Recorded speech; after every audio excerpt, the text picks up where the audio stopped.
మాజీ మంత్రి మల్లారెడ్డి పార్టీ మారడం ఖాయమేనా? అయితే ఆయన చేరికను స్థానిక కాంగ్రెస్ పార్టీ నాయకత్వం వ్యతిరేకిస్తోందా? దీంతో ఆయన డైలమాలో పడిపోయారా? చౌరస్తాలో నిలబడ్డ మన మల్లన్న అవసరం అయితే భారతీయ జనతా పార్టీలో చేరడానికైనా సై అంటున్నారా? అసలు మల్లారెడ్డి రూటు ఎటువైపు?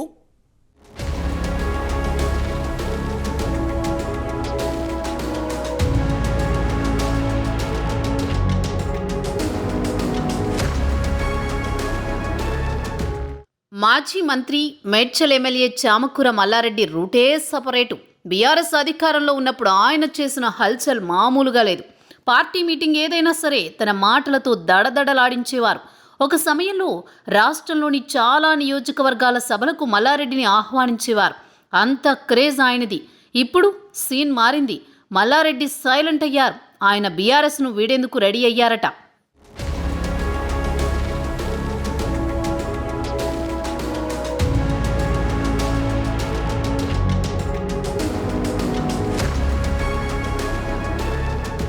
విద్యావేత్తగా ఉన్న మల్లారెడ్డి 2014లో క్రియాశీలక రాజకీయాల్లోకి వచ్చారు. టీడీపీ నుంచి మల్కాజ్గిరి లోక్సభకు పోటీ చేసి ఎంపీగా గెలుపొందారు.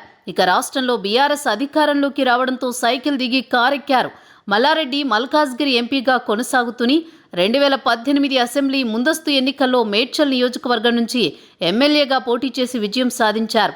ఆ తర్వాత మల్లారెడ్డి కేసీఆర్ కేబినెట్లో మంత్రిగా బాధ్యతలు నిర్వహించారు.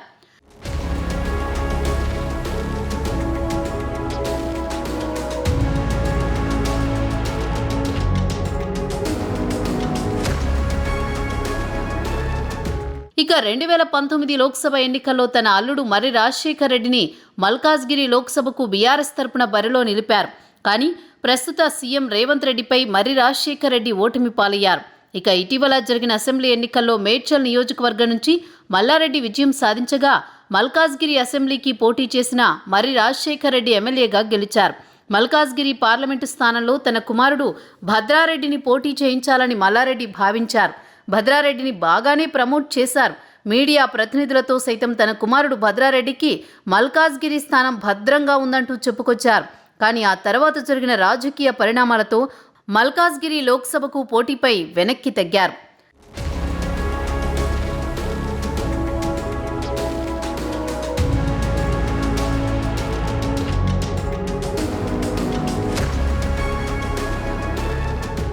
స్వతహాగా వ్యాపారవేత్త అయిన మల్లారెడ్డికి పలు విద్యా సంస్థలున్నాయి. ప్రస్తుతం రేవంత్ రెడ్డి సీఎంగా ఉన్నారు. గతంలో ఇద్దరి మధ్య రాజకీయ వైరం ఉంది.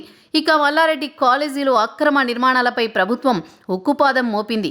దీంతో మల్లారెడ్డి పొలిటికల్గా డైలమాలో పడ్డారు. పూలమ్మినా పాలమ్మినా అంటూ ఎప్పుడూ డైలాగ్ కొట్టే మల్లన్న ఇక వేరే దారి లేక కాంగ్రెస్లో చేరేందుకు ప్రయత్నం చేశారు.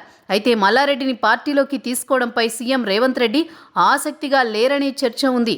అందుకే మల్లారెడ్డి తన కుమారుడు భద్రారెడ్డితో కలిసి బెంగళూరులో కర్ణాటక డిప్యూటీ సీఎం డీకే శివకుమార్ను కలిశారన్న టాక్ వినిపిస్తోంది.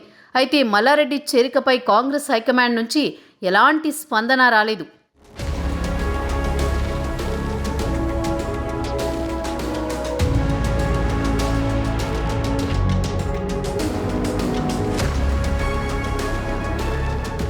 తాజాగా మల్కాజ్గిరి పార్లమెంటు పరిధిలోని బీఆర్ఎస్ ఎమ్మెల్యేలు, ఎమ్మెల్సీలు మాజీ మంత్రి మల్లారెడ్డి నివాసంలో భేటీ అయ్యారు.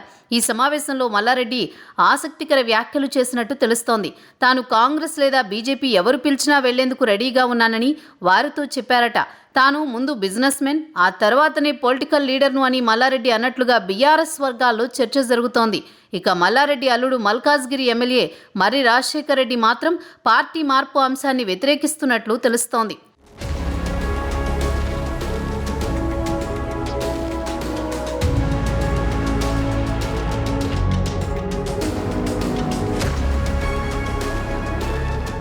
మొత్తానికి ఇన్నాళ్ళు మంత్రిగా ఒక ఊపు ఊపిన మన మల్లన్నకు ఎంత కష్టం వచ్చిందిరా అంటూ ఆయన అనుచరులు చర్చించుకుంటున్నారట. మరి మల్లారెడ్డి ఏ టర్న్ తీసుకుంటారో చూడాలి.